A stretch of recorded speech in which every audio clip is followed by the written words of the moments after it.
Hello everyone, welcome to our channel.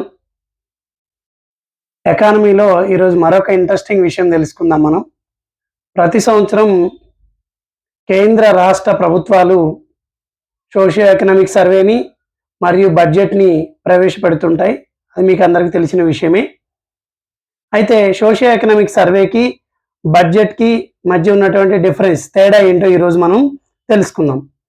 Socio economic survey అంటే గత సంవత్సరంలో లేదా గతించిన ఆర్థిక సంవత్సరంలో స్థూల ఆర్థిక చలాంకాలైనటువంటి ద్రవ్యోల్బణం, ఉపాధి, ఉద్యోగిత, ఒక దేశం యొక్క స్థూల దేశీయోత్పత్తిలో వచ్చినటువంటి పెరుగుదల, ఎగుమతుల దిగుమతుల సరళి వంటి స్థూల ఆర్థిక చలాంకాల్లో జరిగినటువంటి మార్పుల్ని గురించి తెలియజేసేదే సోషియో ఎకనామిక్ సర్వే.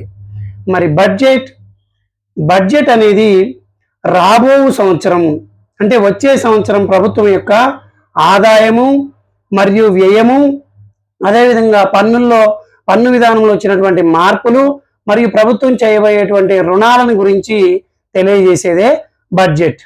అంటే బడ్జెట్ అనేది రాబో సంవత్సర ఆర్థిక చలాంకాలను తెలియజేస్తే, సోషియో ఎకనామిక్ సర్వే అనేది గతించిన ఆర్థిక సంవత్సరం యొక్క స్థూల ఆర్థిక చలాంకాల్లో దేశ ఆర్థిక వ్యవస్థలో వచ్చినటువంటి మార్పుల గురించి తెలియజేస్తుంది. ఇదండి బడ్జెట్ మరియు సోషియో ఎకనామిక్ సర్వేకి మధ్య ఉన్నటువంటి ముఖ్యమైనటువంటి తేడా.